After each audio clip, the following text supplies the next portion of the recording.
at her. Let's get at her. It is another episode of the Mainly Broncos podcast. And the Denver Broncos are 1-0. They are 1-0 to begin the 2025 regular season. Preseason game is over. Actually, it's 4-0 if you count the preseason. So the Broncos are undefeated to begin the 2025 season. It was not pretty, and frankly, it was an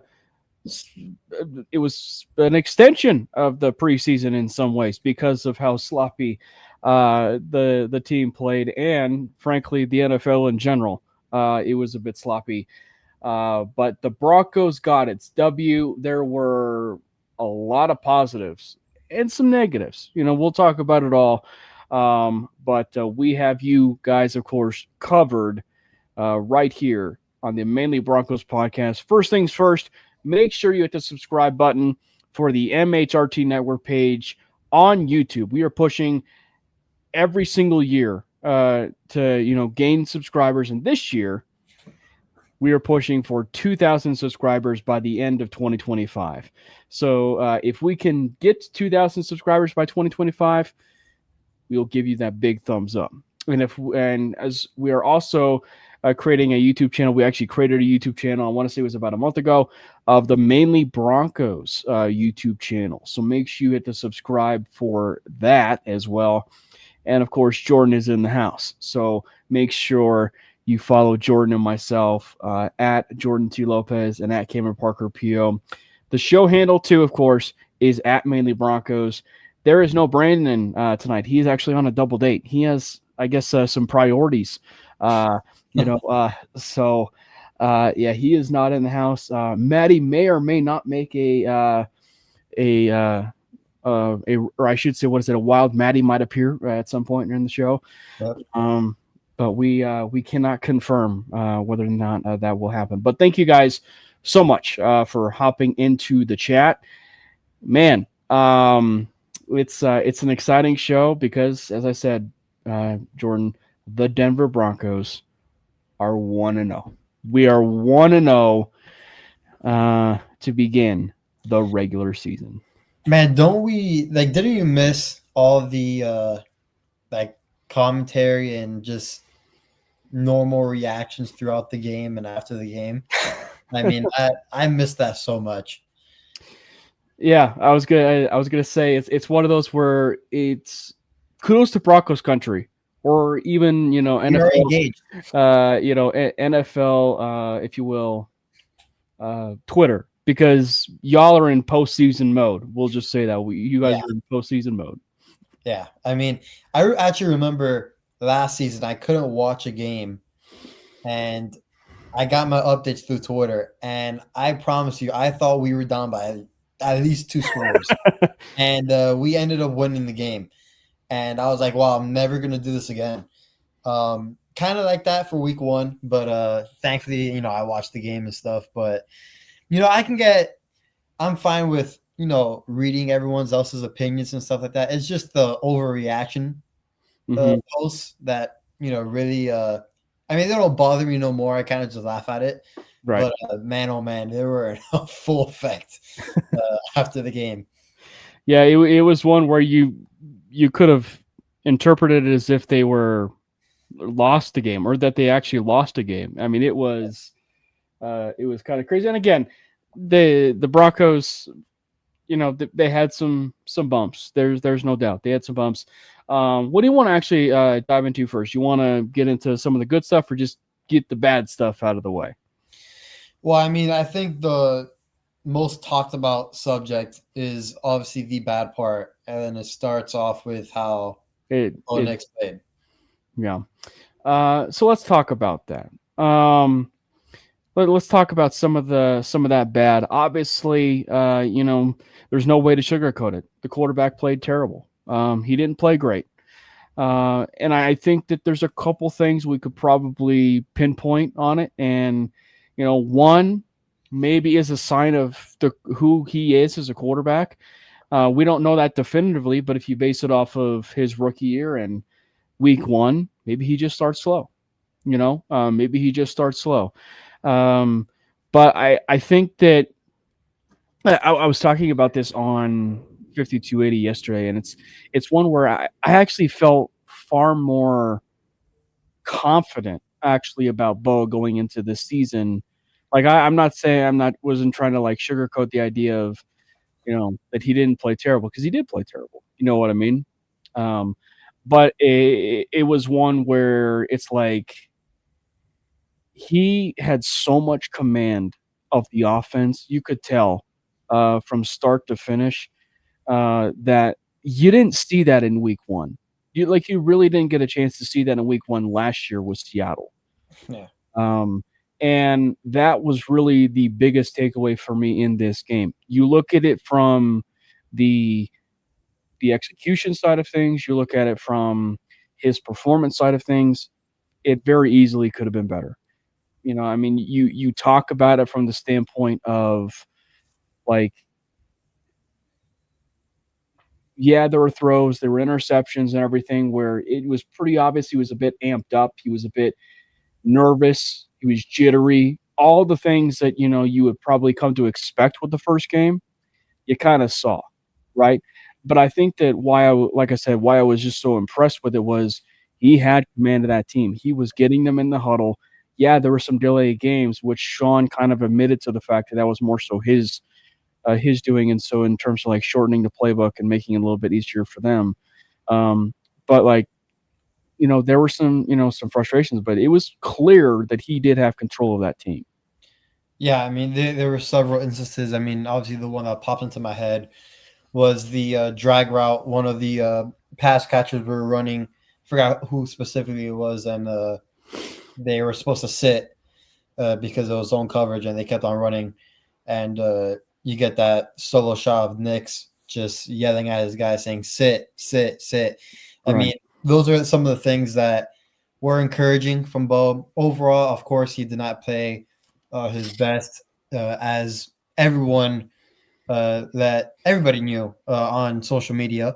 But I think what Sean said today in the presser to the media was pretty significant. I mean, he put the blame on himself for some of the play calling he had, and some instances where whether it was on one hash mark and calling a bad play, and so that he really got into detail with it. But I like that from Sean, kind of protecting your quarterback there, and putting on you.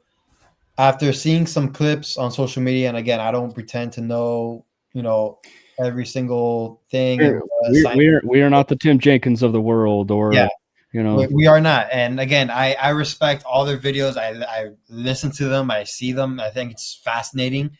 At the end of the day, we're not in the rooms. We're not in those meeting rooms, so we don't know specifically what they're assigned to do. But after looking at all those stuff, my, I guess you want to call it a secondhand opinion or whatever you want to say.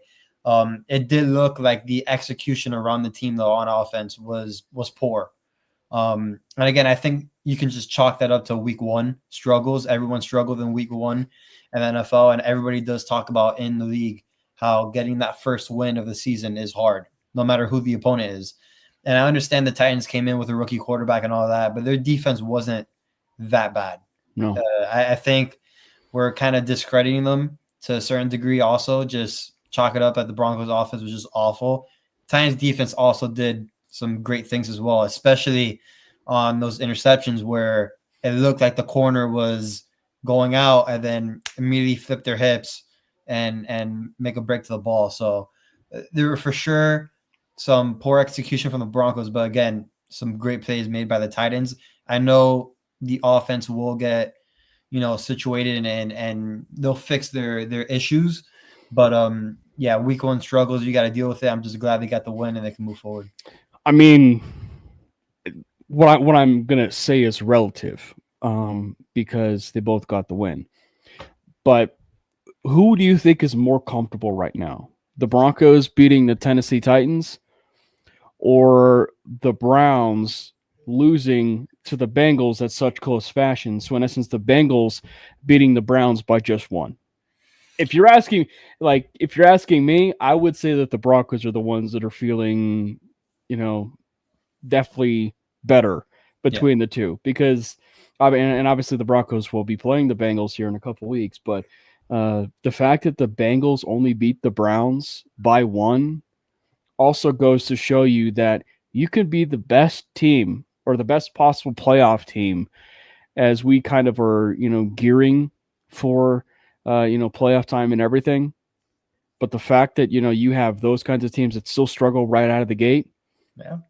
And oh, by the way, too, it's like, as much as I know the Bengals do struggle out of the gate, Sean is notorious for Yep. starting slow. I believe I think he has a winning record, but it's about a 500 record when he begins the year.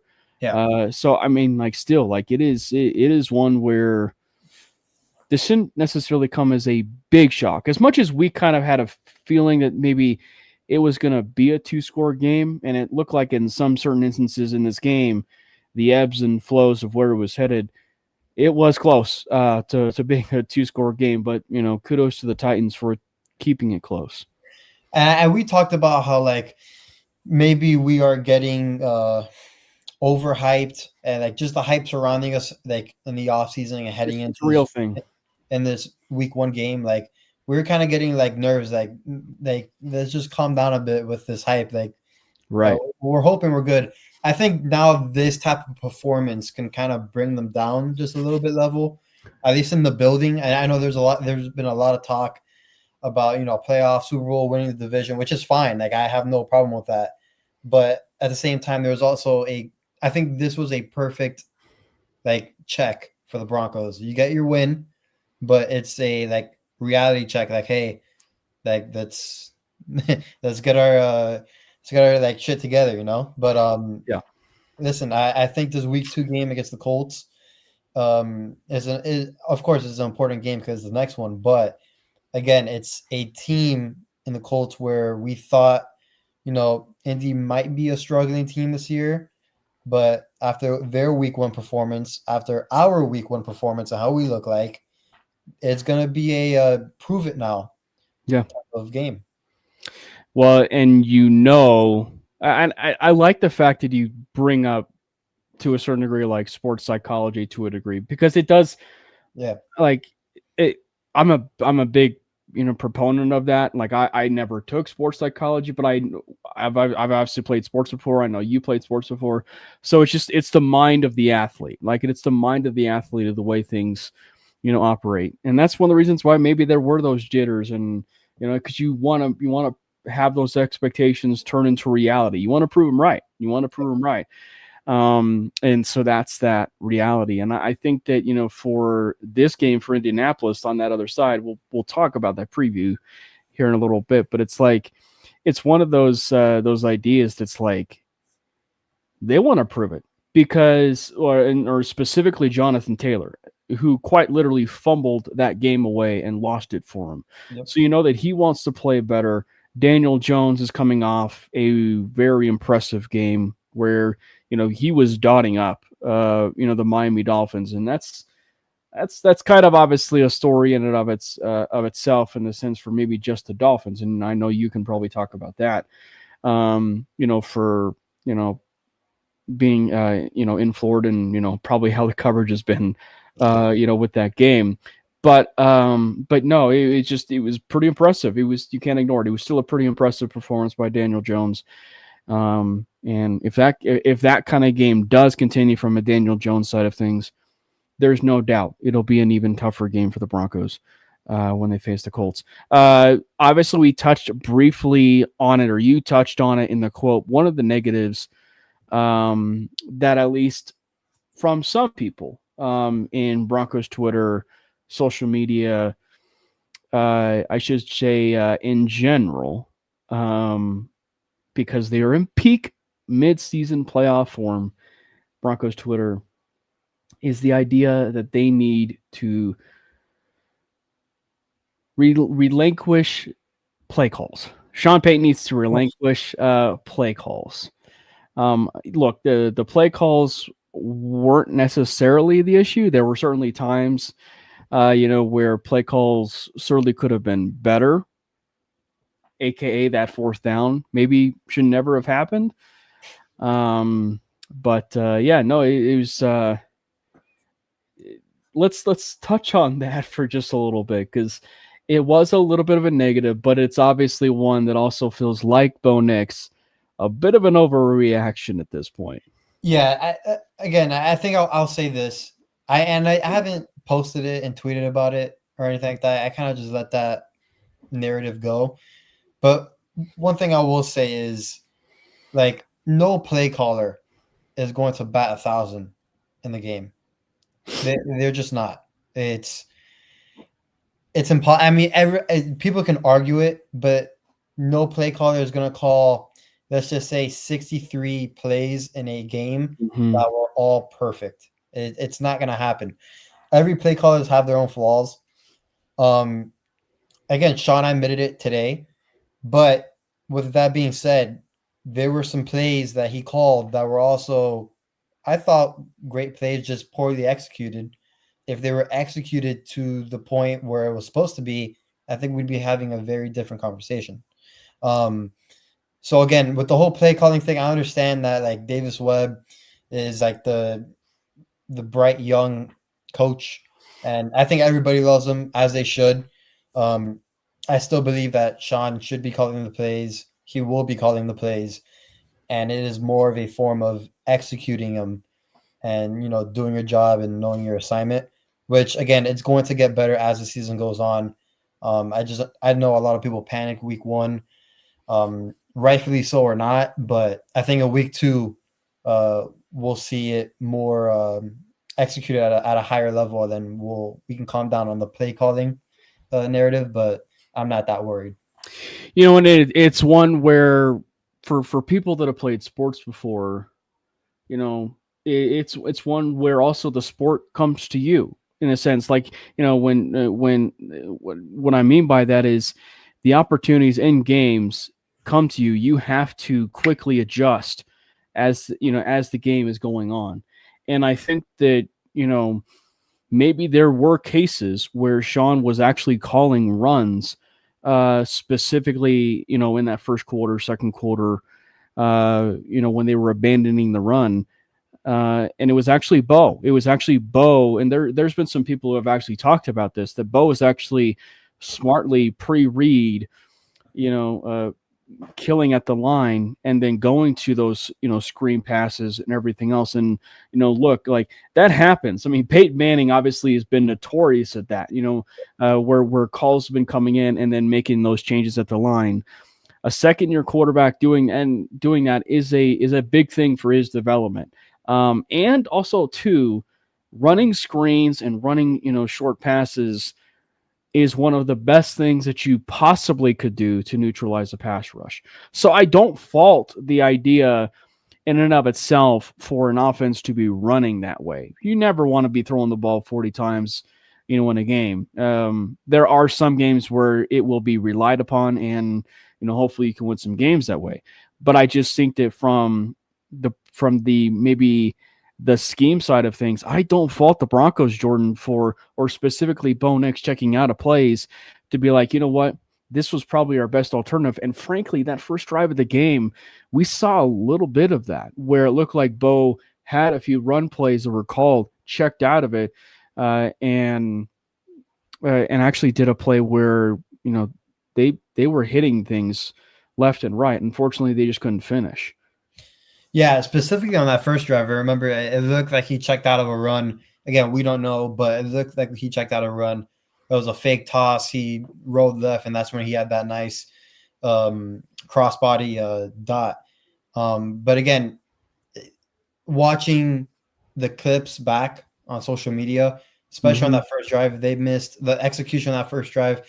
They missed a lot of chances to really capitalize and really have an opening drive TD. So again, I think that changes a game, because if you score a TD on your opening drive like that after the defense just had the stand they just had, the momentum of the game is drastically on your side, especially at home and all that. So who knows how the game goes after that. But again, it all comes down to execution. And I think Bo checking out of those calls, let's just say if they were run calls, in theory, were technically the right play, because as I posted the other day, the Colts stacked the box 40% of the time. So, I mean, obviously in football, you're taught, or not even taught, I think it's just normal logic. If the box is stacked, hit your guys out on the perimeter, right? So I think in theory, Bo was right. Again, it was just poor execution at that point. Again, just week one, not panicking about it at all. But I do understand that point, Cam, where again, I don't think it has to be 40 times, but again, I think it was just more of the execution part that it got to that Right. level. Yeah, and it's one where, again, like, no one in probably the right team wants to throw 40 times a game. I think the reason why it made it so bad was just the execution, was not at all what it needed to be. So I just, because like that, it is that other question too, right? And I think this is a case.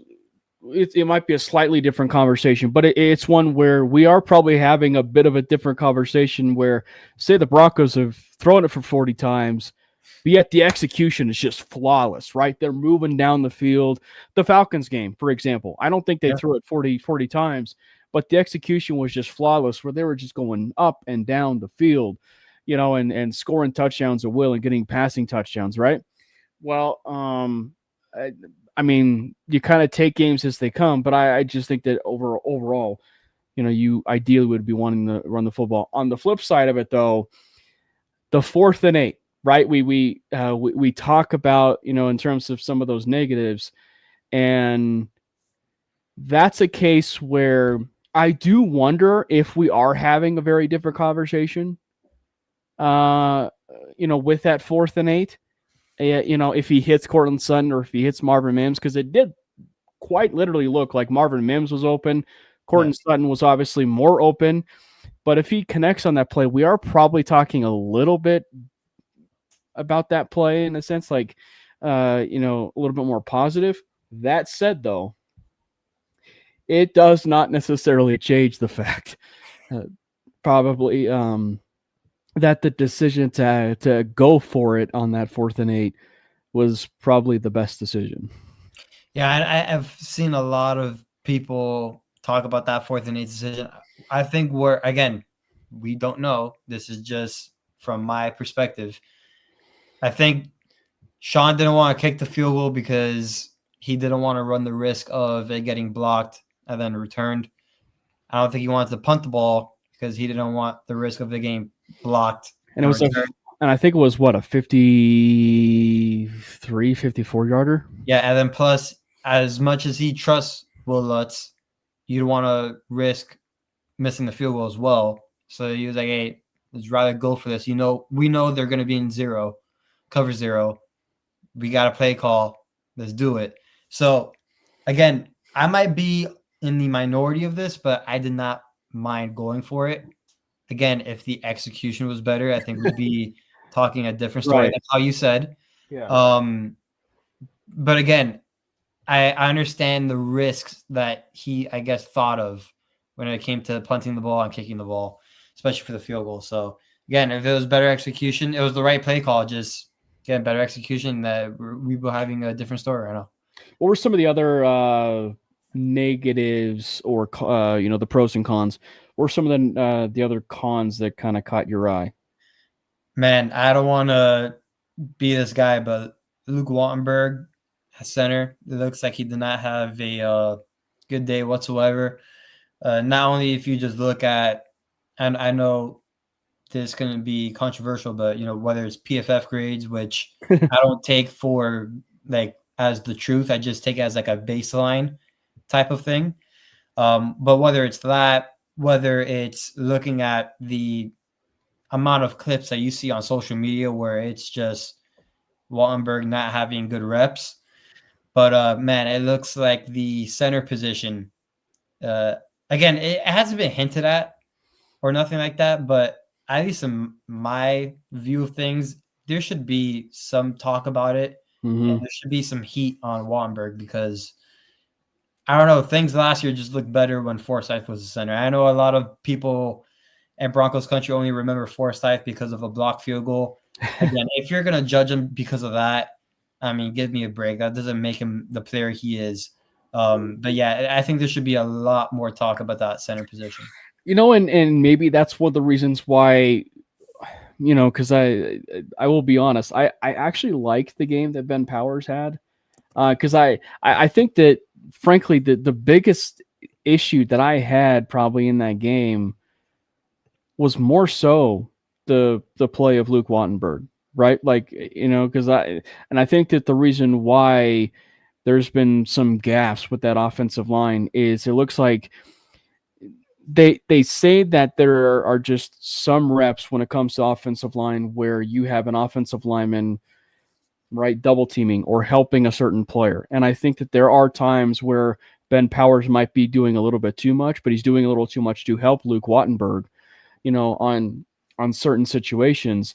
And I think in doing so, it's just kind of putting him in a disadvantaged situation, which is making, like he's doing extra work, if you will, right? Yeah. And it makes it seem like he's a bit of a weak link on the offensive line. I'm not an offensive line guru. It's just something that, it's at least a passing comment, if you will. But I think as far as Luke Wattenberg, it's something that we've mentioned in the past, right? Like it is something that we mentioned in the past where this is a very good offensive line. It is a very good offensive line. And Wattenberg, frankly, maybe he's actually proved himself to where he is a good enough center in the NFL. But if you are looking at it strictly from this team, he is probably the weakest link on that team. I will say what will be interesting is from a confidence standpoint from Streif and Payton, if they firmly believe in Wattenberg as their center going forward, and because they always say that a center is like the anchor, right? Like in baseball, a catcher is like the quarterback, pun intended, of the infield and of a pitcher, right? Yep. A center is like the quarterback anchor of the offensive line because he's putting him in the checks, he's putting him into relaying everything that's been come down from the quarterback. So maybe what they do is that because there's been so much talk, right? There's been so much talk about the moving to outside zone. I think maybe that's the other side of this is maybe they aren't fully integrated and knowledgeable just yet about that outside zone. And so it'll be really interesting as the season is progressing. Do we go a little bit more into some more favorable run situations that are more advantageous for guys like Luke Wattenberg, where he does excel in the running game a little bit better than we've seen? Because it did look like once they committed to the run, not to jump too much into a positive, but once they actually looked and committed into it, both J.K. Dobbins and R.J. Harvey really became that featured 1-2 back that we've been looking for.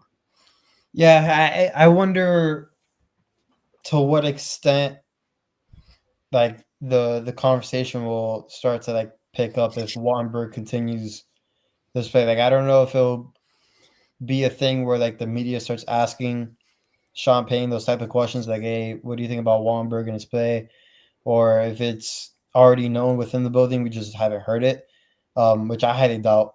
I think they're not high on Wattenberg, but I just think they're comfortable with him starting right now at center. But yeah, I think that would be one of the the cons that I took out of the game was just the Wattenberg at center. Just again, there's not really a consistent theme at center right now.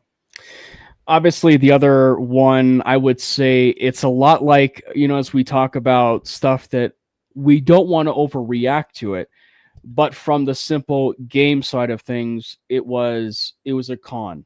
And that was the Marvin Mims muffed punt. Now, full disclosure, when we talk about the pluses, it never resulted in anything. It never resulted in anything after that.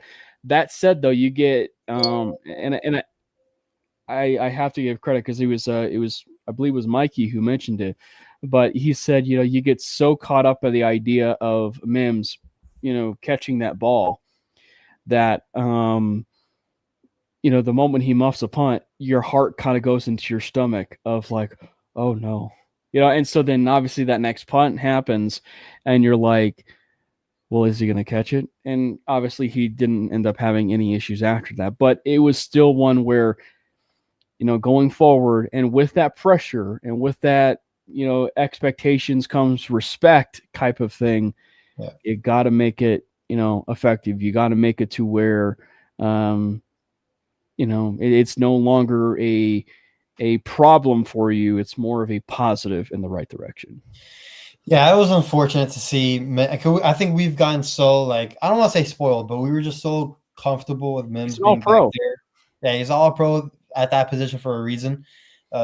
Arguably the best returner in the league. And for that to happen in a week one game, I'm like, geez, like, this is incredible that this is happening Not right not a now. preseason either. Like, Yeah, this is, a week one game, a yeah, relatively tight game where we can't afford any turnovers. yeah, But thankfully enough, the Titans are, not great, to put it nicely. And the coach, man, Brian Callahan, sure did deserve a game ball from us, I would say. But yeah. yeah, I'm not worried too much about Mims. If anything, I would say that him on the receiving side of things, we didn't see much of, which I was actually very surprised about. I thought we were going to see Marvin Mims a lot more throughout the game. I think he was only he was targeted, I think, 4 times, but only had like 3 catches for like 12 yards. It wasn't it wasn't much. And then obviously, I know Tim Jenkins talked about it on his Mm-hmm. video, running that clear out route, very not slow, but just running it nonchalantly and not setting it enough was also a big negative. I wonder how that was taken in the building over there in Denver. But yeah, I think the receivers, especially Mims and Franklin, are going to have a big day against Indy. I know we'll get to that when it comes, but just from the Mims side of things, receiving end, I think that was also one of the cons for me, at least. Yeah. The other, of course, this one might at least be worth reading into, because it seemed like the Broncos were almost doing a solid for Jaleel, almost like a maternity leave, type thing, having him be inactive and spending time with family and, with the uh, coming of the world of his new baby. Which, by the way, congratulations to the McLaughlins and the McLaughlin family for the birth of their baby. But let me preface it this way: so Tyler Bidet is a a con, like a negative, from that Titans game. Yes, he was. That said, though, the famous 3rd and 15 that was dropped, I guarantee you actually ask Bidet that question, and maybe he was asked this question. He will tell you he should have caught the ball. And I would say that 10 times out of 10, more often than not, a player like a Tyler Bidet or probably anyone else does catch that ball.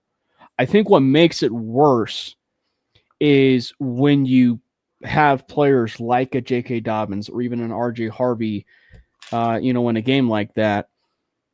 You just know that the moment that either a Dobbins catches that ball or specifically Harvey with the game we saw from him, he's housing that. And, to the side of things where they get that 3rd and 15, Harvey's taking that thing to the house, or maybe even Bidet actually catches it and takes it to the house.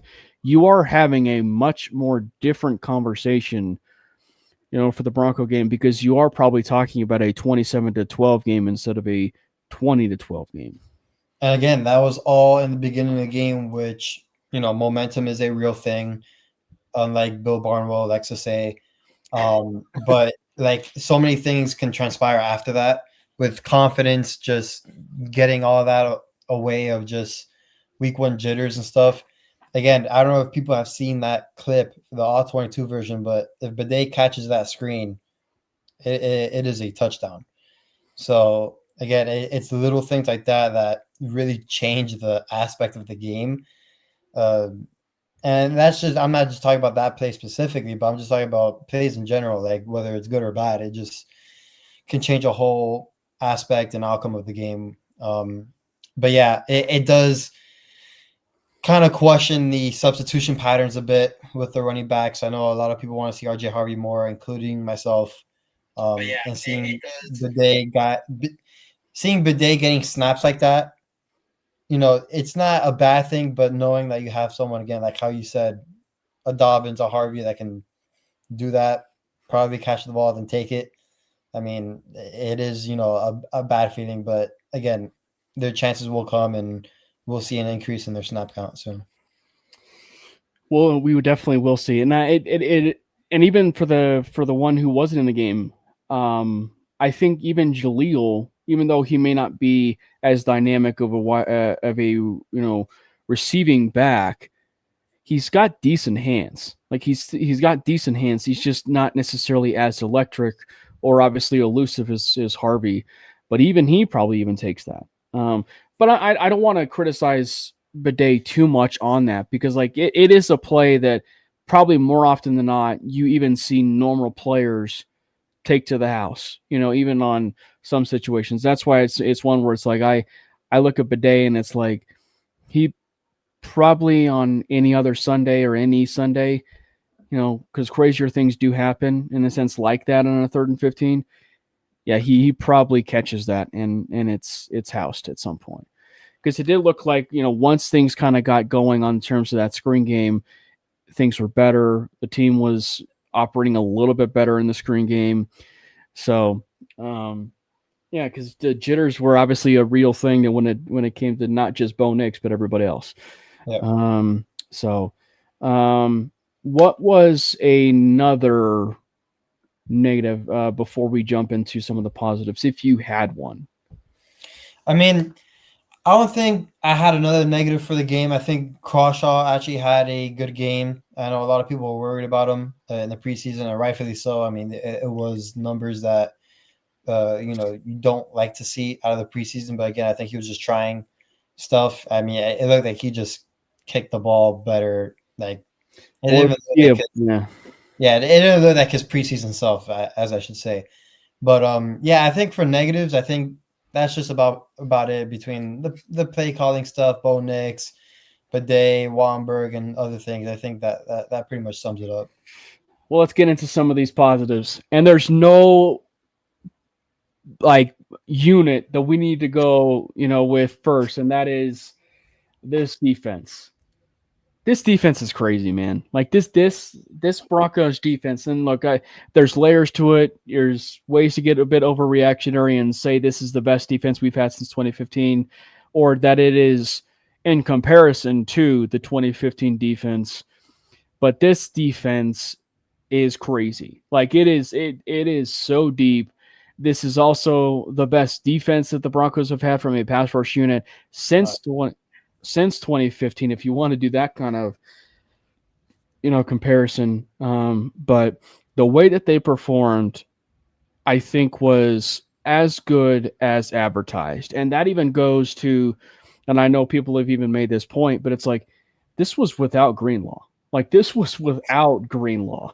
So you put him in this, like these are the types of games where, as good as the Denver defense is, you can wait. Like you can wait and make sure Greenlaw is about as healthy as needed. And then once he's back, you're taking this defense from a top, 2 defense to what is ever above a number 1 defense, type level, which is the emergence of a healthy Dre Greenlaw. So I think that's the thing is like you're forcing it to where it's like they don't really have to rush Greenlaw because of how well this defense is playing. And a lot of that, to just maybe start right off with some of the position groups, is Justin Strnad played about as well of a game as you could have asked for from a linebacker 3. I mean, there was one play that he made. It was a toss play to Pollard. And it was like he shot out of a cannon. Like you finally got a chance to see that safety turn linebacker that we've been wanting to see. And there were a few times where we saw it last year. But if that's the Strnad that we're going to be able to see, you're talking about a linebacker from a depth perspective. Okay, we have a linebacker 3. Like we have a legitimate linebacker 3, or a player that maybe he is one that might actually challenge Alex Singleton down the line. Yeah, I mean, I know I question the depth at linebacker. If Strnad continues to show this consistently on film, I mean, now that depth becomes a little bit more, comfortable in my eyes and and everybody else's eyes, to be quite frank. But yeah, I thought Strunad was great, especially on the play that you mentioned. That was the one that stuck out to me the most. I mean, this defense just plays so fast and so physical that. And again, I know you talked about how again we were missing Dre Greenlaw on the defensive line. They were missing Malcolm Roach. Like Right.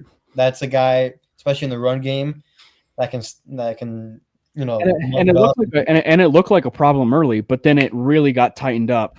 Yeah. Like Yeah, so again, that you're arguably talking about your top run stuffer in Malcolm Roach. I mean, you can have an argument between who's a better run stuffer between him and DJ Jones, but the fact that you're even arguing that is pretty hilarious because they're both great at it. And then also you're talking about depth pieces too. Like yeah. And then you're talking about not having Dre Greenlaw, which is incredible. Like it still hasn't like hit me that Greenlaw's like on the Broncos yet. I don't know why. Maybe it's because he's not in the regular season or something. I don't know. Yeah, and then talking about new players, I mean, I guess you can have a better debut, but I mean, it was pretty great. I mean, Hufanga's legit. I mean, that forced fumble he had where everybody just stopped playing because nobody noticed that except for Brandon Jones. Yeah, nobody knew that he was going to stuff his head in there and just knock the. I mean, Hufanga is going to be so good for this defense. I really hope he stays healthy for all 17 games. And again, we're not, or I'm not trying to forcefully compare it to him, but it's that type of aggressiveness and play style where it makes you think of Troy Polamalu. It's just that kind of style, you know. What's up, Biggie?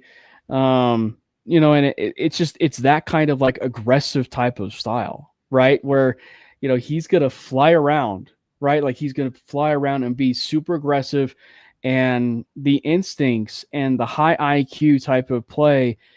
You put him with, like, he was so good as an all-pro with that 49ers defense, which was loaded, by the way. You put him on a defense like this, which, they're going to be locked up for the foreseeable future. And so you get him in a situation that is so favorable.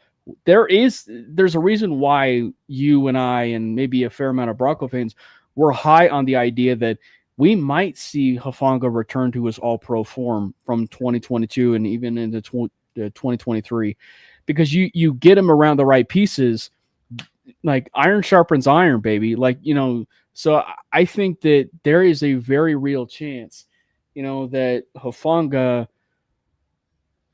has games where he forces 2 turnovers by himself, and that's either interceptions or forced fumbles. Like he plays everywhere. He is one where I think you and I even said it, like he's going to be an instant fan favorite for this team. And I'll even take it a step further to your point where iron sharpens iron. I think maybe in that San Francisco defense he was in, maybe he did a little bit more than he was asked to do, where in this defense, he may not be asked to do much, which also can conserve some, not only energy, but you can mitigate injury risk at the same time, which he has had a history of, and just playing with more confidence. I mean, he looked like comparing him from, again, his time from San Francisco, I don't want to say he looked like a completely different player, but it just looked like he was just out there balling. He looked healthy. Playing fast, playing violent. I mean, it's incredible that we also added him on our defense and just he makes an instant impact week 1. It was incredible. Yeah. So there will be, it's not a hot take, but there will be a conversation that the Broncos will have not just a top 10 safety unit in the NFL, they will have a top 5 safety unit in the NFL by season's end. That's just, it may sound like a biased take, but like you get a performance like that, it's trending upwards. Like it is trending upwards in that type of direction. Man, I think that the other part, obviously, and this, frankly, I was somewhat surprised we didn't lead with this because, it was the very first play of the game. But, well, I should say first play of the game because kickoffs count too. But if that's the Nick Bonito we're seeing, you're talking about a legitimate defensive player of the year. Like a legitimate defensive player of the year. He put together a game. He put together a game that, frankly, you see in 2 games, in a 2-game stretch, like 9 pressures and the amount of QB hits that he was able to put forth. And it clearly was you were clearly seeing him get better in the run defense area. Like that is he played pissed off. Like it was one where he got that contract. I mean, and it was like he was a man possessed. And like it's like he flipped that switch and it was like a completely new player, or refreshed in the sense of he realizes that, they may not play him as much, because I think Sean has talked about that. They may not necessarily play him as much. But it's one where, he knows that he's going to be trying to make the most out of every opportunity that he has. And if he's going to be doing stuff like that, yeah, you're going to be talking about him in those defensive player of the year conversations. And boy, I mean, and the Cam Ward, celebration as he sacks him. I mean, yeah, that. Man, I didn't know how to feel about that one, because everybody should know that I'm a guy, and I mean, I was like, Bittersweet. should I celebrate that? Should I not? I mean, there's been a lot of criticism about Nick Bonito and his run defense. Very first play on defense gets a TFL on a run play. On a run play. And then, by the way, obliterated Dan Moore too. Yeah, and if Nick Bonito gets tired and he needs a sub, don't worry, we got Jonah Ellis coming in, by the way, which Right. is, I think fans give Jonah Ellis some love. I don't think people really understand how good Jonah Ellis really is.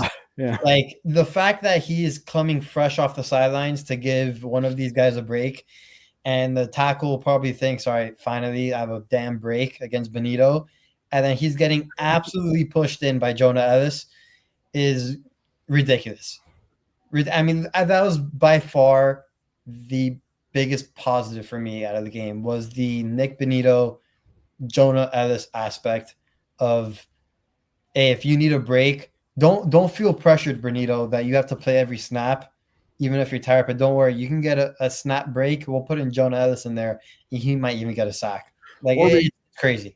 Or because Bonito has shown a bit of some versatility where you drop him into coverage. You could create packages where you're putting Bonito in coverage, and Jonah Ellis is rush to the passer. So it's like, with Jonathan Cooper still on the field, right? Like, so it's one where the pass rush is great. And Jonah Ellis had the play of the game. Like that's what I will say. He had the play of the game. I mean, we touched on it in terms of the negative aspect, but one of the reasons why it was also not as much of a negative is, well, after that Mims fumble, you saw something that is frankly incredibly rare, even for a good defense, even for a great defense. And that is, after that muffed punt, pushing them out of field goal range. And having a 15-yard sack from Jonah Ellis, which jump-started that idea of getting, them out of field goal range. Dude, like that is the kind of stuff that you do see from a number one edge rusher.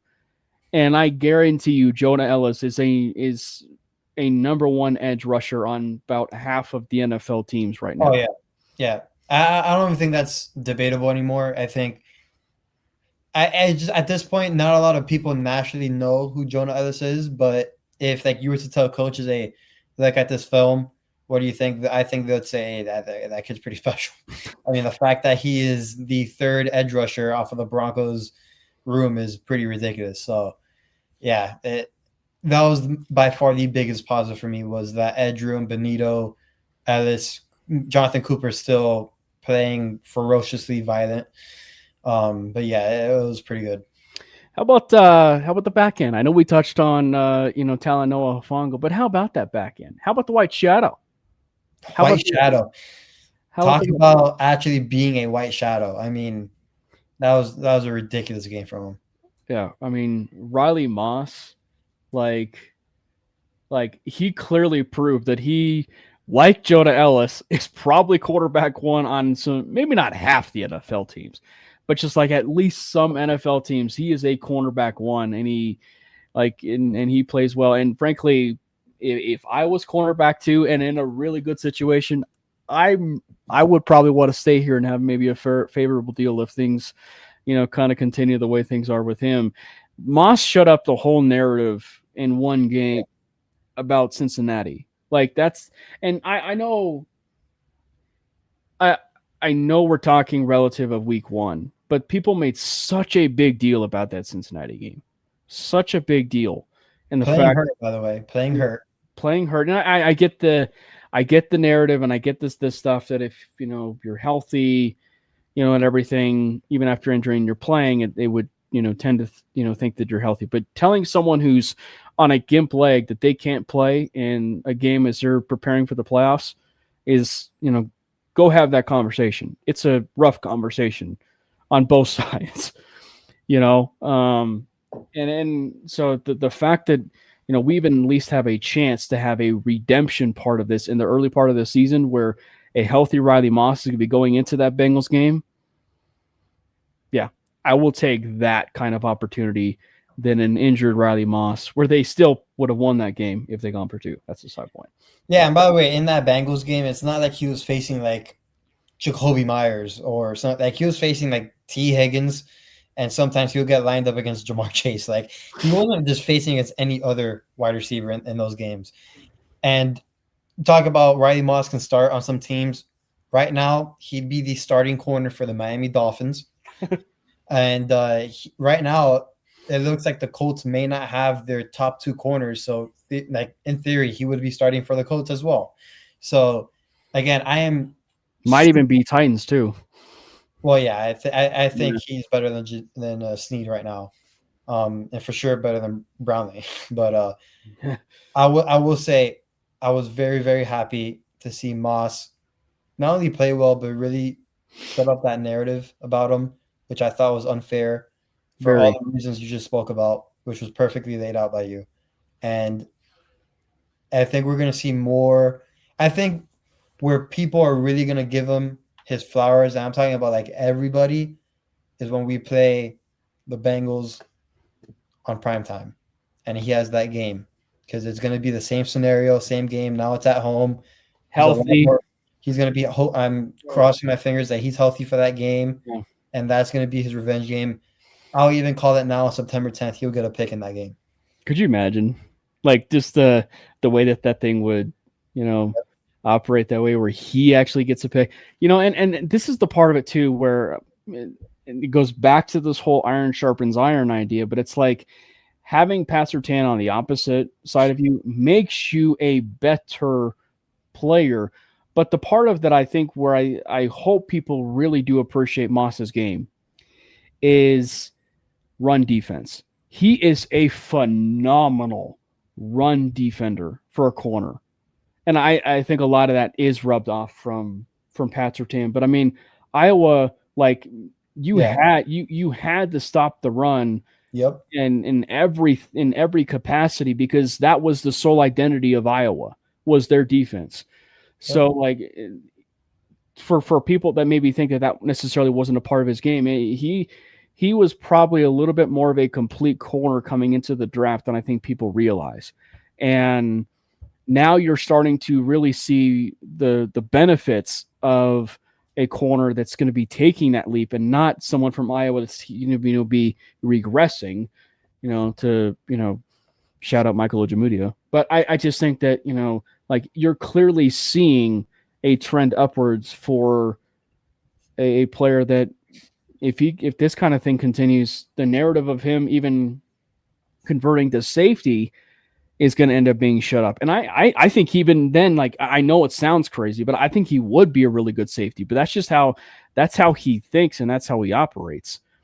Yeah. So it's just it's one where it's like the fact that the two best cornerback twos in the National Football League are Cooper DeJean and Riley Moss is just insane.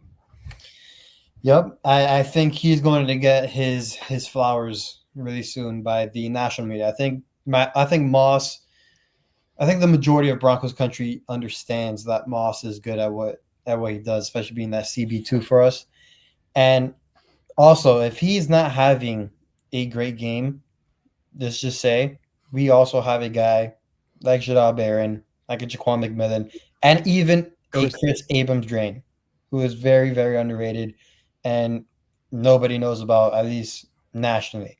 Yeah. But yeah, Riley Moss, tremendous game. He's always has tight coverage on his receivers. It's everything's contested. Sean Payton said it best last year throughout camp and the season, and even this camp. If the ball's targeted at him, it's always contested. One of the other positives as we gear up is on the offensive side of the ball, and it was when the team committed to running the football. The Broncos had their own Sonic and Knuckles running back combo. It looks like after week one, and that would be J.K. Dobbins and R.J. Harvey. They continue this trend. We might actually have to come up with a nickname, or the fans in the comments and everything. They're going to have to come up with a nickname for this this running back duo, because like that was an explosive, pair of running back plays from both of them. And obviously I know that it's inflated a little bit because RJ Harvey did have that large run, but having two running backs in the top 10 of yards after contact, that is something that the Broncos have not had since Javonte Williams' rookie year. And so to have it possibly with two running backs, man, sign me up for that all day long. Harvey as well had one of the best runs too for a Denver Bronco in like 2 or 3 years. The all 22 was even chef's kiss, man. And shout out to Strez, who even did a video about that, where he talked about how you see the corner kind of coming in, and Harvey probably could have put him on skates and maybe had a bigger gain if he cuts, to that, more open side. But instead he puts his foot in the ground, hits that, hole, and then bounces it outside and he's gone. And so the Broncos have not had that kind of explosiveness in a long time. And I mean, Jaleel has a few runs here and there where he's like, oh, how did he fit through there? But that's the kind of stuff that the Broncos have really needed in terms of that Sproles-esque stuff within this offense. And so I know we were talking about how, or me was talking about, Bidet on those 3rd and 15s. Probably in the grand scheme of things, he takes that more often than not and catches it and everything. That necessarily may not be a house call from that far out, but Harvey, that is 100% a house call on a play like that. Yeah, we might have to be searching for a nickname for this year for Harvey. Yeah. Again, especially in that second half when they did run the beauty of Dobbins and Harvey having those plays that was back to back. I know. So it was just great. Harvey does have juice and the ability that we have not seen. Vision. Yeah, that we haven't seen in legit forever. You can just see it. And hey, Dobbins looked pretty good too. He looked healthy. He looked explosive. He looked like back to his old self again, which I'm happy to see. Did you see the stat that someone posted where the name is escaping me, but Dobbins he leads the league in yards per rush since coming into the league? I think I did see that as well. That's wild. Because that's almost like a Jamal Charles type of stat, right? Where people may not know this, but Jamal Charles has the largest yards per average of any running back in NFL history. And he was pretty good. He was pretty good. Yeah. Broncos legend Jamal Charles too. But again, I think we will see them a lot more, I think, in the Colts game. And again, I posted that stat to see a stacked box 40% in the game is relatively a lot. And even at that, they had success running against a stacked box, which is so important because when the defense is forcing you to run the ball and they kind of know when you're running it and you still run it successfully, that's when you're at your best. So I think that's going to give not only Sean Payne, but like Bo Nix and that check out of those calls more if he did. And I think that will give them the confidence they need, especially watching the film and stuff, that, hey, we can pound the rock a little bit more, even if it's a stacked box. Because sometimes, even if it does get stuffed and things like that, it still wears down on that defensive line. Yeah. Like, you just got to keep wearing them out. And when you got backs like RJ Harvey and a J.K. Dobbins, where at any moment they can just break it, it's a well, and the other part of it, in terms of an impressive run, was the Dobbins part. Gets a bit underrated because he lowered his shoulder, and bounced off the defender, and that was a really impressive run to see the vision, lower the shoulder, kind of get skinny for a bit of a bigger back, like that. So to see that was really good because it shows that he is healthy and he's got that hop in his step, and with how he was able to go to the end zone. Was part of me a little worried that he was going to drop the ball? Yeah, part of me was a little bit worried that he was going to drop the ball. But it was good to see him, be excited and get to the end zone, because I just have this feeling that Dobbins is going to work out. I have that feeling where, call it a high ceiling, but I think the Broncos have their David Montgomery and Jamar Gibbs type of situation here in Denver. I do think so too, and I think we'll see that dynamic more in terms of the big playability and how they complement each other as the season goes on. And I'm just glad that we are comfortable enough with our running back room. We haven't had that sense in a while, and I think we are comfortable with an RJ Harvey and a Dobbins. Yeah. In terms of some of the positives, I think that when you look at it from the wide receiver perspective, there were probably some moments where he could have gone up for the ball a little bit more, attacked the ball a little bit more, but there were some still really solid Cortland moments. Despite all of that, there were some really solid Cortland moments where in the past it looked like for an entire game we are talking about a Cortland Sutton where he's not necessarily as urgent. There's no sense of urgency at this beginning part of the season. So I was really impressed with Cortland, in terms of week one. Obviously, there's the certain plays we said, where he maybe could have gotten up and, gone after that ball a little bit more, even though I think that probably both interceptions are still probably on Bo, despite, probably a few things there, here and there with Marvin and, and Cortland. But I just thought that, between Cortland Sutton and Troy Franklin, those two played really well, and Franklin especially too. That was his first game in the regular season of a new, refound confidence, right? New number. And look, I know what people do say about the number thing, and I mean, to a certain extent, you can't really get too wrapped up into the number, but I think that it's just the aesthetics part of it, where it gives you confidence. And I think for Troy, just being back in that old college number, I think just has given him that extra juice, and it clearly showing out on the field. Is it crazy for me to say that I was more impressed with a Troy Franklin than I was Cortland Sutton? Because I got a lot of heat on Twitter. No, because you hate Cortland. Yeah, I've been known for that, But I did tweet out something about Sutton. I think it was literally the possession after he scored that touchdown, where again, incredible catch. That's what he's known for, is going up and getting the ball. So yeah, maybe bad timing on my part with the tweet.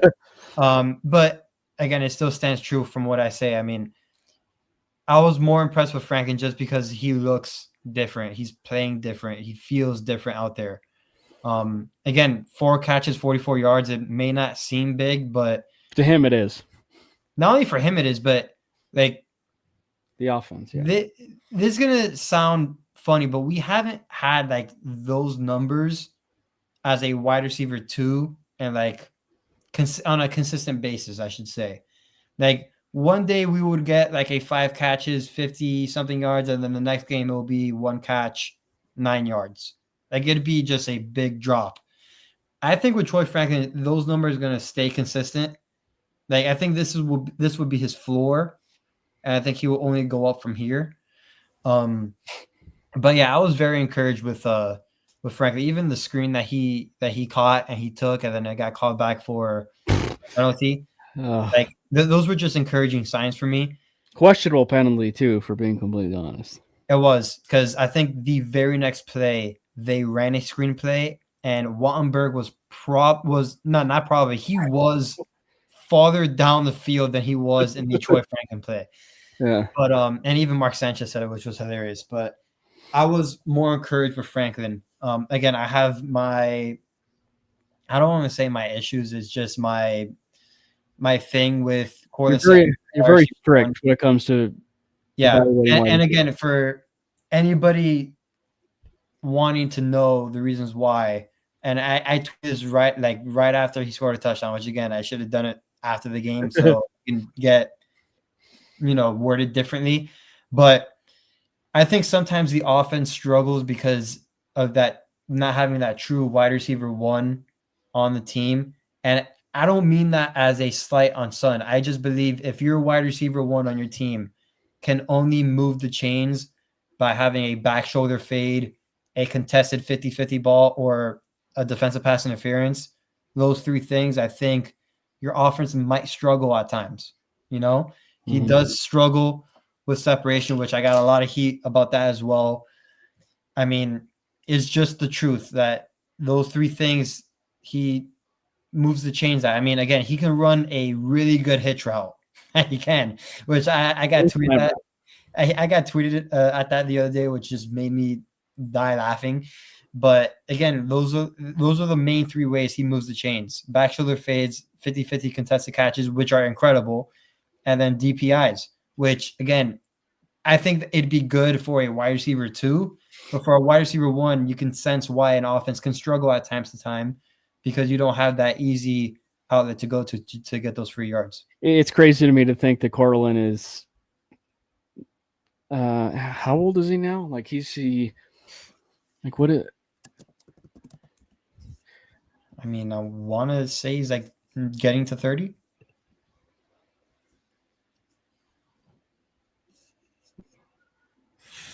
He's 29, and look at that, almost got it. After this year, if all things go according to plan, he's going to be in the top 5, Jordan, of wide receiver yards in Broncos history, which is crazy to me. Yep. So, and I will say, as much as I love the upside of what could have been with Brandon Marshall, I do think that Cortland, and I know you said it and you put it beautifully for how you described it, and how you evaluate it. I think Cortland will establish himself as probably the 3rd best wide receiver in Broncos history. Like when all is said and done. He's for sure going to have the stats for it. He undoubtedly will, specifically if he's like 29, not even entering 30 yet, and where you finally get a chance to see him with that quarterback. So I think there's a very real chance we see him be maybe even somewhat close to DT when all is said and done. And by the way, I do not discredit Son at all. It's just I think he'd be way more effective as a wide receiver. Like he'd be a damn good wide receiver too. Again, it's not his fault that he's the wide receiver 1, and he probably does want to be the wide receiver 1. Everybody wants to be a wide receiver 1. It's just how I see it. That's how I feel about it. But again, I do like Cortland Sutton as a receiver, and I like what he does. Just want to get that. Some things of note. Evan Ingram did show some flashes, but he did get banged up again. But also, it seems like it's not as much of a concern. He did practice today in limited fashion, which is actually Good. good news. Yeah. Um, Usually Wednesdays would be the DNP. yeah, usually Wednesdays would be the DMP or bet rest day, whatever what have you.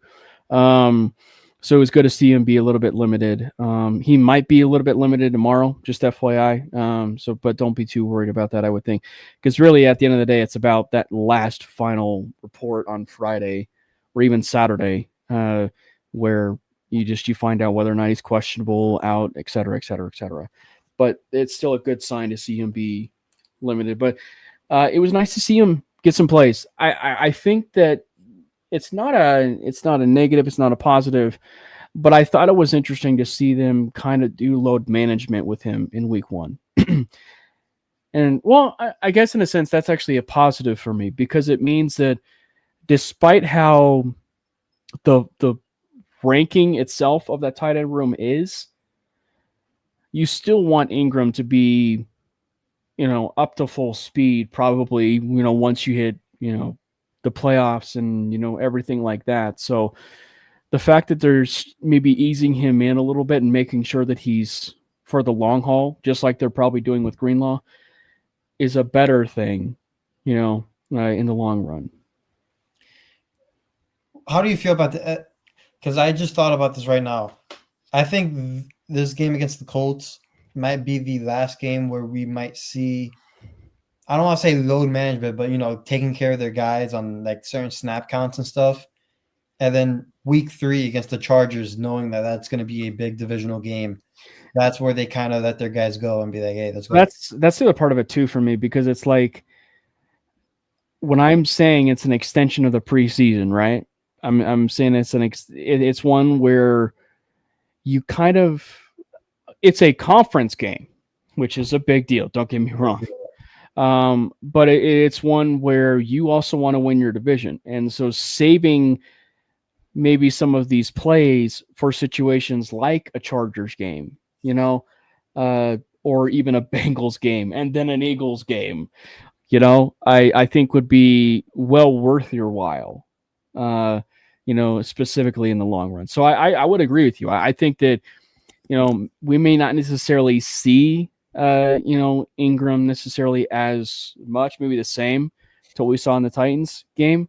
But maybe that Chargers game, that Eagles game, Bengals game, we might actually see maybe a little bit more of an uptick. Yep. Yeah, I agree with that. I really do. In regards to this Colts game, the defensive line may not be at that same level of the Titans, but it's a good one. They got DeForest Buckner there. And the Broncos itself, from the offensive line perspective, should at least move some piles. To where the running game might have some open lanes and it might be a little bit more effective. If the Broncos, God willing, are going to be committing to running the football. But I just think that, for the Broncos, you probably will see a little bit more of a balanced game from both the passing side of things and the running game. So they won't be throwing it 40 times a game. No, they won't. I would probably venture to guess the most you'll probably see is maybe 30, 31. And then maybe this is the case where you see 10 plus carries for both RJ Harvey and J.K. Dobbins, or maybe even 15 each. You see a bit 15 each, because even in that small sample size of carries, Harvey clearly showed that if you give him more carries, or at least he's earned the possibility of getting more carries. So, but I think that's still because the Broncos are somewhat filling themselves out a little bit still, not to be too upset if it's a close game. So I will just at least say that, because I think that for the Broncos, I think I had 27-17 for the Titans and Broncos. I think it's still, as far as a prediction, probably could be 27-17, but it's one where it's like, okay, it may be 20-17 entering the fourth quarter, and then the Broncos finally break through, for that score to get to 27-17, and then that's where the seal breaks a little bit, and they win that game. So I just think that for Bronco fans, don't be too alarmed if it's still a little bit of a closer game, because this is, I hate to sound so cliche, this is still the NFL, this is still the National Football League, and you have certain games where it's a W, it looks ugly, but you still got the W, and frankly, that's all that matters. I mean, we dog on the Kansas City Chiefs all the time, but they were 15-2 last year, and like 3/4 of them, if not 100% of them, were one-score games. Yep. And I mean, they were I don't know, the epitome, but they were kind of like winning ugly almost every single of those one possession games, but no one really talked about it because they would always say the Chiefs are the Chiefs, which I hate that saying, but it is what it is. But again, I would rather win 15 one possession games ugly than losing pretty. Yeah. So what about you? We talked, there about running the ball, but I mean, are we expecting a same-ish or good Daniel Jones game? I don't think so. I don't think the Dolphins pressured him enough, which was very surprising to see, because I understand why. I mean, they're really suspect on the back end with their secondary, so they didn't want to put them in vulnerable positions. I think we're going to pressure the hell out of Daniel Jones. I got the game being 26-16. I think they get 3 field goals and then So a basically touchdown. -1 of each, if you will, 26-16, 27-17. Yeah, I think they'll get 3 field goals and a touchdown at the very end. I think we're going to see a lot better game on the offense side of the ball. I do believe we are going to stick to the running game. I want to see Bo use his legs more.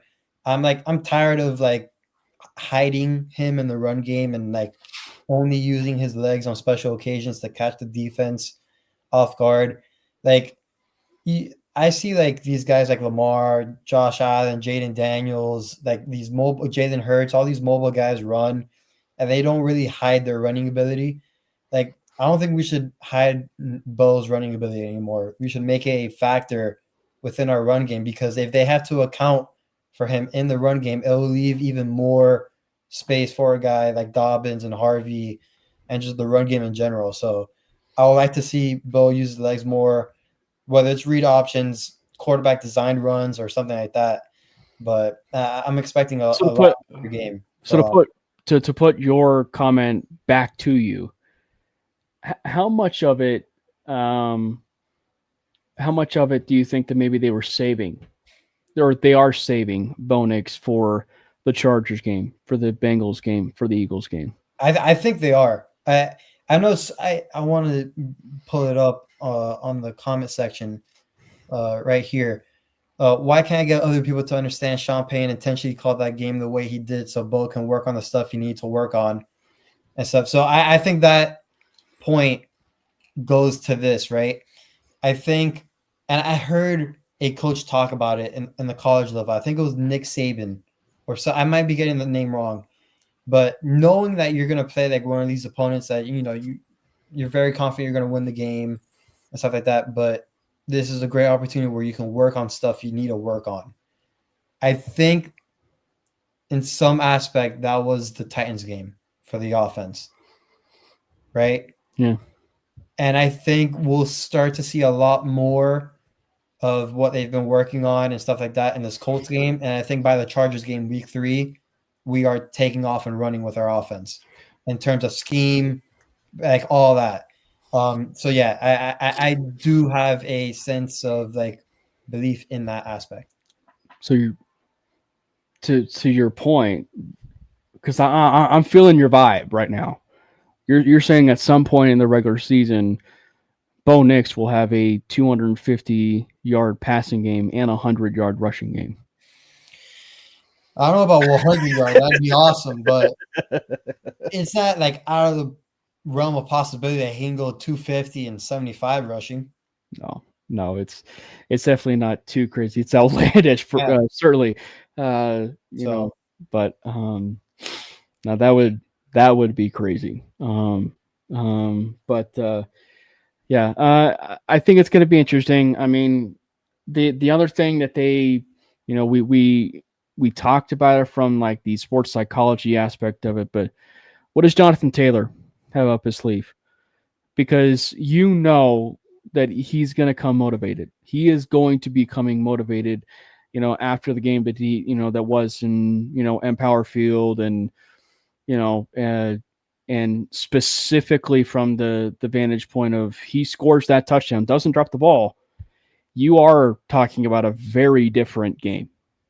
yeah. Very different game. And, Bo didn't exactly play all that great until that second half when, things really started to kind of, ease themselves out a little bit. And, he was much more calm, as the game was progressing and everything. And so, obviously, I think that we do see a little bit more of a motivated Jonathan Taylor, but I don't see a 100-yard game. Like I don't. And that's the thing is unless it's like the Derrick Henrys of the world or anything like that, like Saquon Barkley's, it's really hard for me to be like, okay, this particular running back is going to be going for 100. And kudos to Big Mike. He did mention this to me, I believe it was a couple days ago.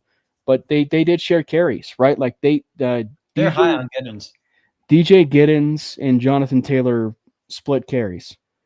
And when we do talk about load management at the beginning of the season, that's a thing. That is a very real thing to begin the season. So maybe you do see that same type of situation where they split the carries again. But so I would just say, like, if Jonathan Taylor pops off for a few good runs, don't be surprised by it. Like, because I do think that he'll be a little bit more motivated. So, one final note, Jordan, and that is this Broncos organization is stepping foot in the right direction in terms of stadium. Burnham Yard was the preferred, I use that in air quotes, the preferred location, for the Denver Broncos, which for all intents and purposes means that's the location. They found their stadium location. They're getting a new stadium. It's 100+ acres. It's in a bit of a rough area right now.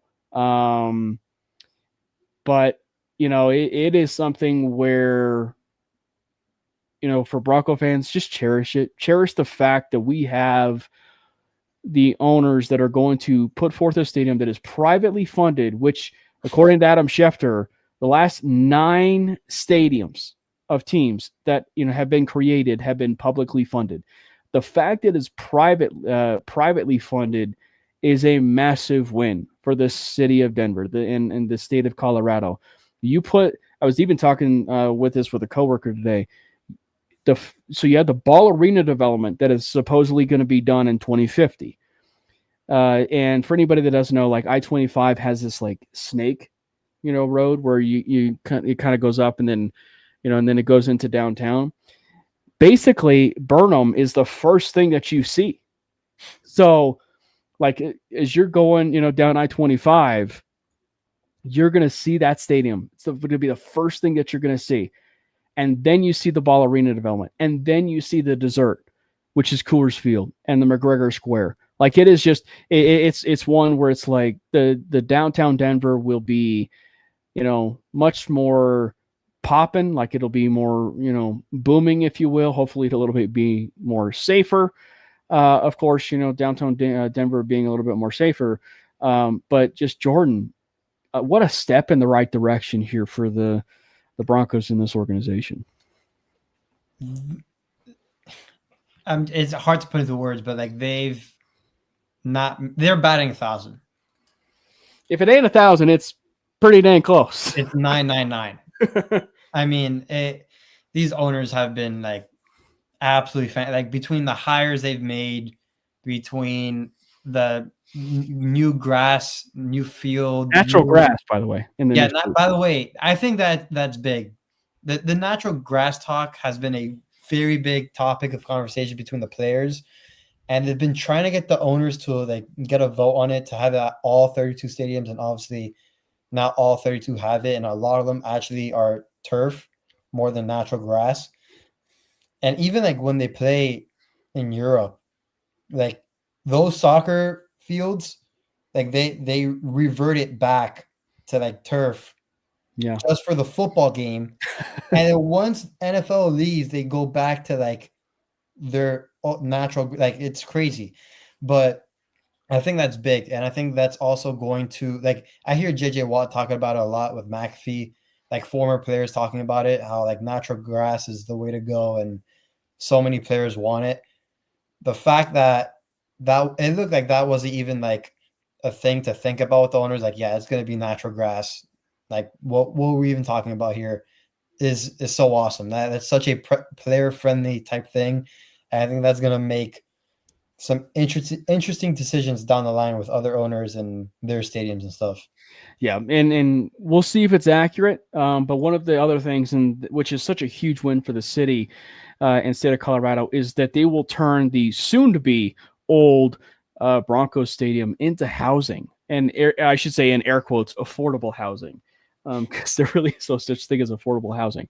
But they are going to be turning it into housing, which is a massive win for the city of Colorado, the city of downtown Denver and the state of Colorado. 100 plus acres, like 100 plus acres, and part of that is going to be what was originally owned by Denver Water, and Denver Water is a big part of just the overall community and everything. So you put that into this, like they're going to be turning what La Loma Park and that resounding or surrounding areas. It's going to be a beautiful area filled with like restaurants and hotels. And I don't know what that fan experience is going to look like, but it's going to be massive. Like McGregor Square is a beautiful square. That's going to be nothing compared to what the fan experience is going to end up being like for the Denver Broncos. Like it might span like almost, I'm exaggerating, but it could in essence be like a second stadium for as much as they want to, build out. But like just getting some ideas and actually even going to like stadiums too, like I would not even be surprised if the Broncos even took some ideas of some other stadiums, right? So like and other stadiums that are not even NFL stadiums, right? So like I had the pleasure of going into Kauffman Stadium when we went into Kansas City. And one of the cool, and I know you're a big baseball fan too, Jordan, but like one of the things that I think, I appreciate, and I know you would appreciate, was like going into that stadium, they had a baseball museum, like an actual baseball museum. And then like a small little area that got incorporated from Cooperstown. You do something of that sort of a football museum, a Broncos football museum, because the Colorado Sports Hall of Fame is a big deal for that stadium. You do something like that where you incorporate a little bit of like a Broncos Hall of Fame and the Ring of Fame into that stadium, and like truly like into the stadium. I think that will be a beautiful touch for that stadium. So like I'm very much looking forward to what it's going to end up being like. And two, for anybody that wants to make such a huge deal about the retractable roof, one, there's a big difference between a retractable roof and a dome. A big difference, because one's a retractable roof and another one's a dome. For anybody that's, that, and two, it's like, if you do want a Super Bowl, if you do want a Final Four, if you do want an NFL draft, which this is the owners we're talking about, like those are the types of things that you do need. And obviously with 100 plus acres, they can hold probably an NFL draft in that in that area. And I don't know if the NHL is even doing this, but you could even do a stadium series, Yep. in that kind of stadium. So and we know how the Waltons and Cronkies are kind of close, so wouldn't even rule that one out either. But I just think that for this whole idea about a retractable roof, it's like the whole idea is about home field advantage, right? Home field advantage. So, yeah, there might be a lot of cases where they might use the retractable roof, but heck, if they have a retractable roof, but they kind of have it half empty or half closed, if you will, it might end up being one where it's like you got snow on the ground and the elements are still there, but yet you're still warm and cozy in your seat. Like the elements are still probably going to end up being there, but they're going to do enough that to where it's like the home field advantage is not going away. And Penner said I know Parker Gabriel wrote about it, which was fantastic. Like Penner said that he wants to play in the football elements. So again, the retractable roof part is strictly just to host Final Fours, Super Bowls, and all that, which is what owners and good concerts too. Yeah, like you would want that. When it comes to the football stuff, like, and again, I saw this comparison, which was a great example. If the Dolphins are playing in Denver in a playoff game and it's snowing, the retractable roof is not going to be closed. It's going to be open. Yeah.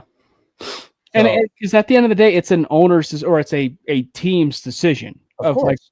So it's like if you listen, and this is it's not a retractable roof thing, but look, when teams build their stadium, they're going to put their home team on the most shaded area. For when they're on the sidelines, they're going to put their team on the most shaded area. Like do you know where they're going to be putting the away team?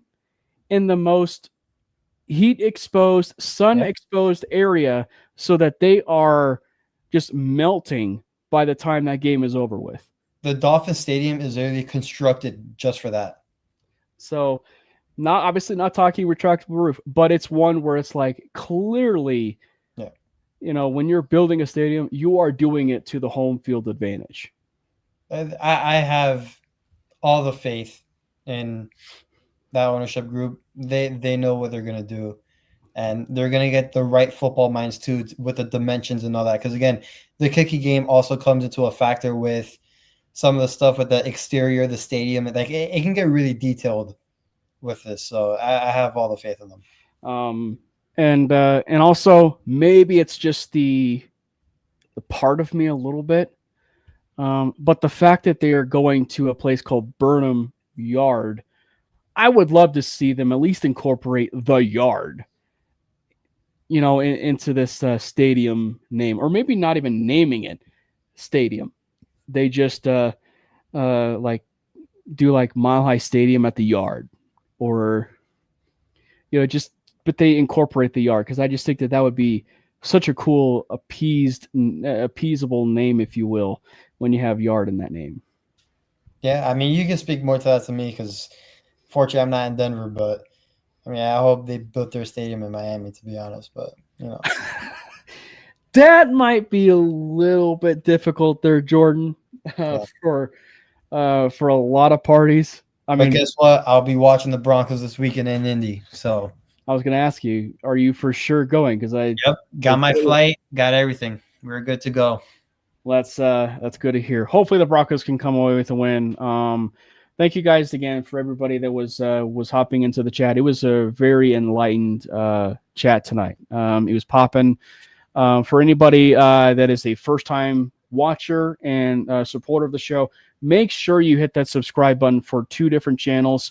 One is that MHRT Network page for MHRT Network. We are pushing and pushing by the end of the year to hit 2,000 subscribers. If we hit 2,000 subscribers by the end of the week, we accomplish that. Let's hit 3,000 by the end of the year. And obviously we just started the Mainly Broncos YouTube channel. Make sure you hit the subscribe button for the Mainly Broncos YouTube channel. And oh, by the way, support the boys. Follow the boys. Follow Jordan on X, Twitter at Jordan2 Lopez. Follow myself at Cameron Parker PO. Brandon Miller obviously was not here tonight. He had a double date, priorities. But, make sure you follow him as well at Brandon Miller PO.